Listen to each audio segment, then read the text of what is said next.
Hello बच्चों, तो कैसे आप सभी लोग। आज हम समझने वाले हैं इक्वलिटी ऑफ मैट्रिक्स।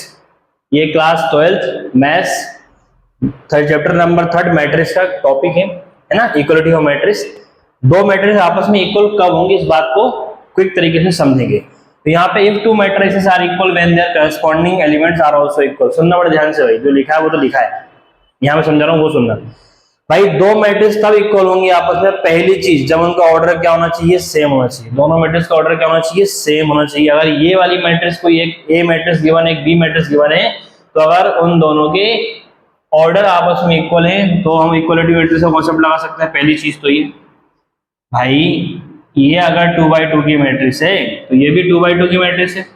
ये 3x3 की है तो ये भी क्या होनी चाहिए, 3x3 की होनी चाहिए। ये 2x3 की तो ये 2x3 की होनी चाहिए, यानी कि ऑर्डर क्या होना चाहिए, सेम होना चाहिए। सेकंड बात, अगर ऑर्डर सेम है, दूसरी बात उनके करस्पॉन्डिंग एलिमेंट के आपस में क्या होना चाहिए, सेम, यानी कि इक्वल होने चाहिए।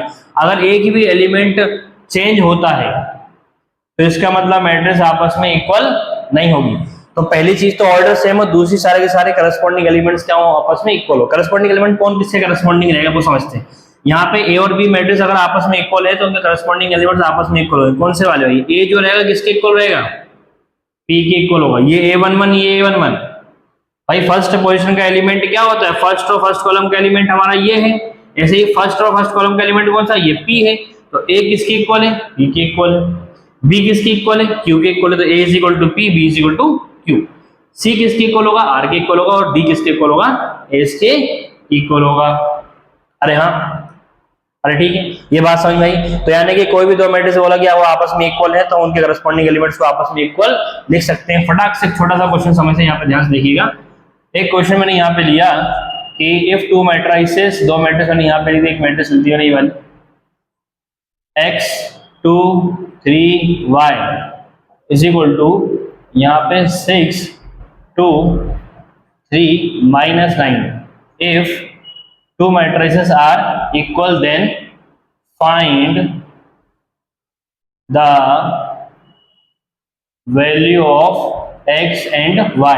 ये दो मैट्रिक्स आपस में इक्वल हैं तो इनके x और y की वैल्यू फाइंड कीजिए। देखो भाई, उसने बोला है कि दोनों मैट्रिक्स आपस में क्या है, इक्वल है।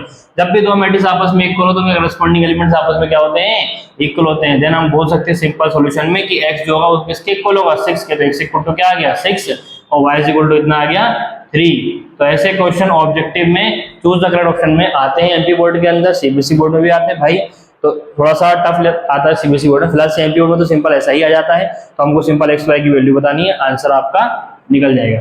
आई होप आप लोग को ये पूरी बात समझ में आई होगी, इक्वलिटी मैट्रिक्स क्या समझ में आया होगा। अब मिलते हैं नेक्स्ट वीडियो में।